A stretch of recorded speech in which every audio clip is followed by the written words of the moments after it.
First of all, I have to thank the organizer for inviting me to take part in this conference. When I have been invited for this conference, the first thing that came to mind to me was why this conference here? What is the rationale of this kind of conference here in Kosovo, and why I am about what I am here to talk about? The first thing that it comes to my mind was that Constantine is from the region. Maybe this could be a good rationale for organizing this conference. Indeed, as it has been stated in this conference very clearly, one of the reasons could have been this way of seeing this conference and my participation here.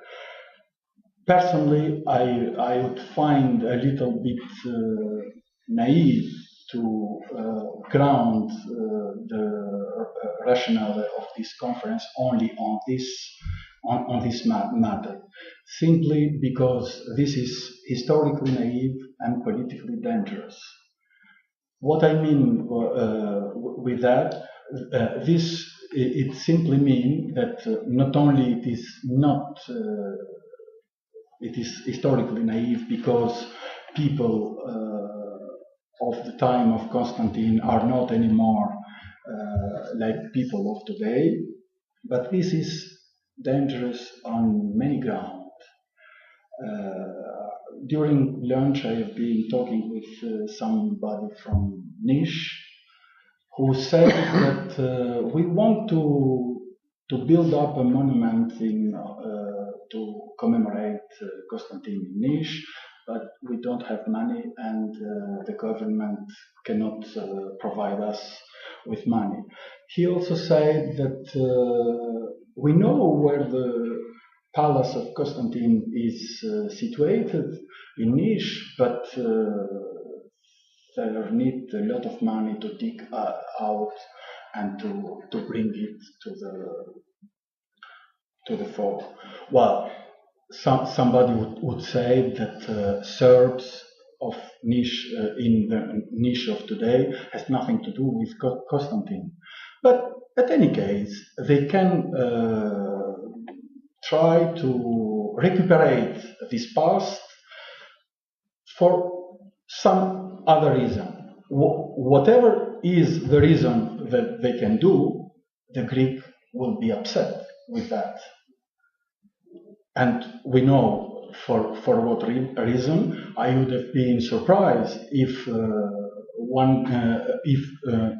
any Greek would say that they don't have any elective affinity with Constantine, as previously the Greek ambassador said.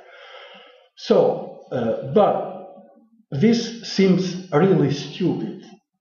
But in fact, we know that this can be happen. There was another great of the region before Constantine. It was Alexander. And we know what happens between Greek and Macedonia. Macedonia and Greek has a real reason to fight for their own Alexander. Why not for Constantine? The conditions are not, but it can be happens. So, what I mean with that is that taking Constantine as a guy from the region is not only naive, but it is dangerous. So it must be another reason for this conference. I am sorry to say, but I don't agree with the view that we organized the conference and I am taking part in this conference because Constantine was a guy from the region. There might be another reason for that. The second thing that comes to my mind is that 2 or 3 months ago, I think, a similar conference was organized in Vatican by the Catholic Church to commemorate exactly what we are doing here.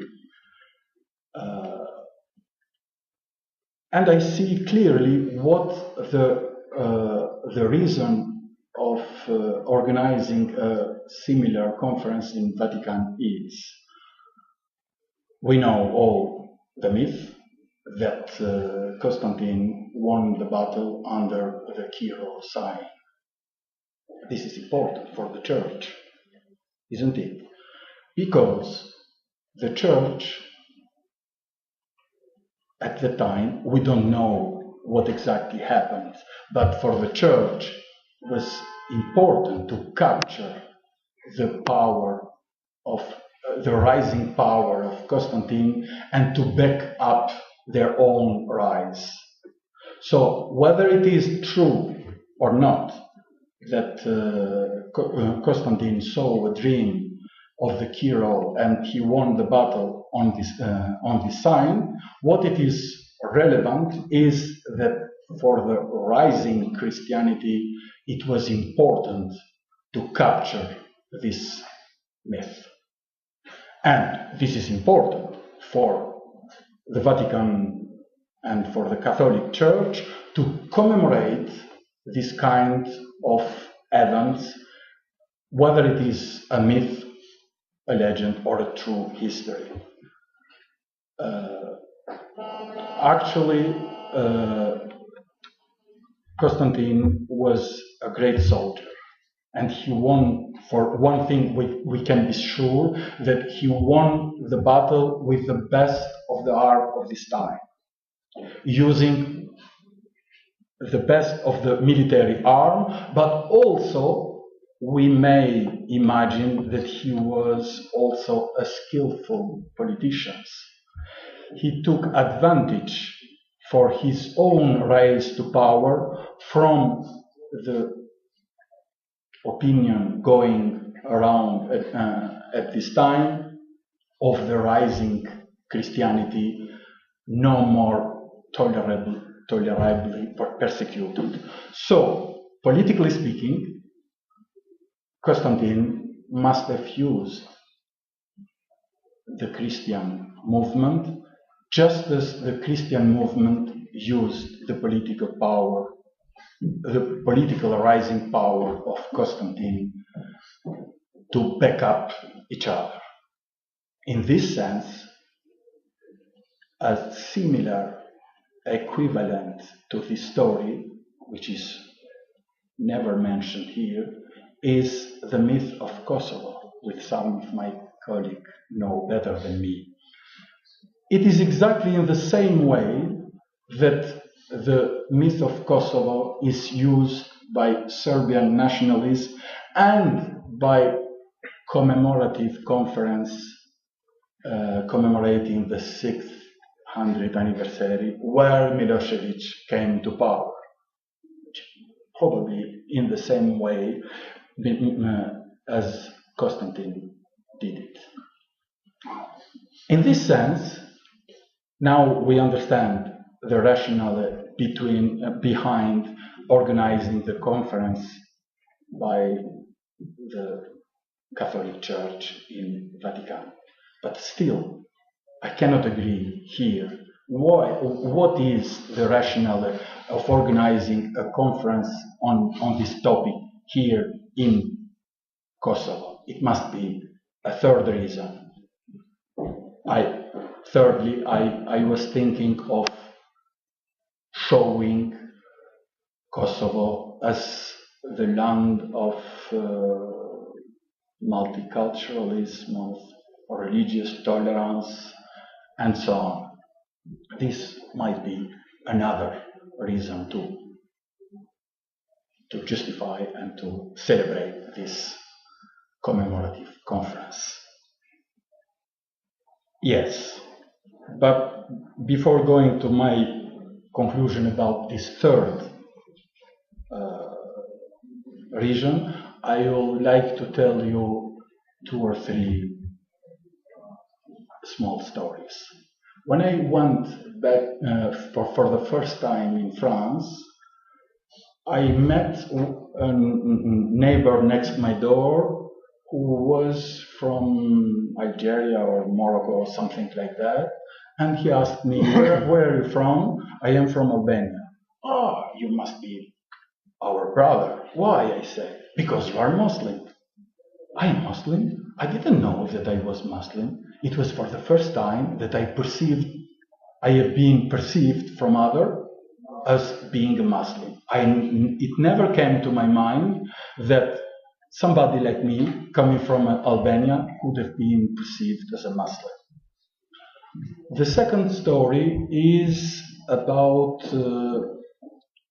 some flagrant confrontation between Albanians in Macedonia, and they have been catched by the police and apparently mistreated by the police. And a lot of media in the West, especially in Britain, claim to not mistreat Muslim Albania. I cannot understand. I have been a little bit.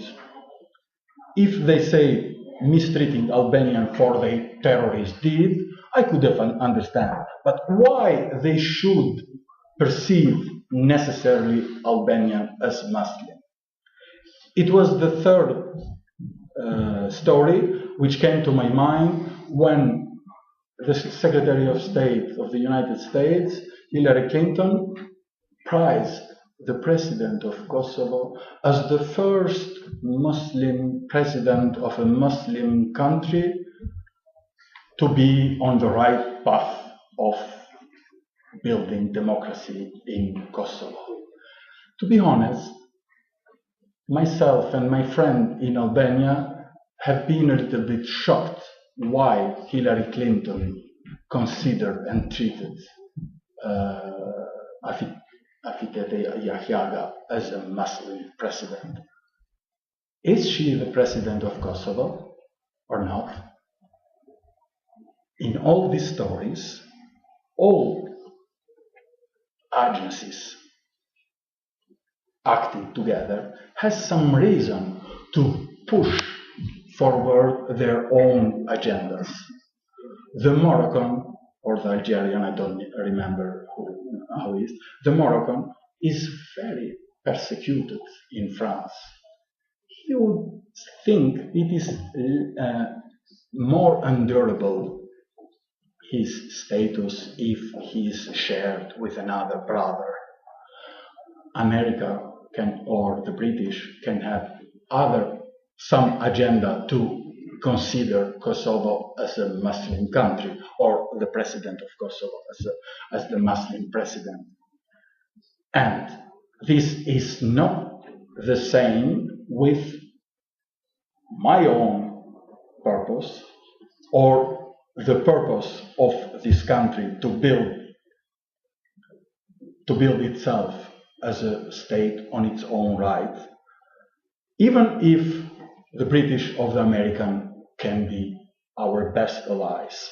They have different agendas which must be acknowledged.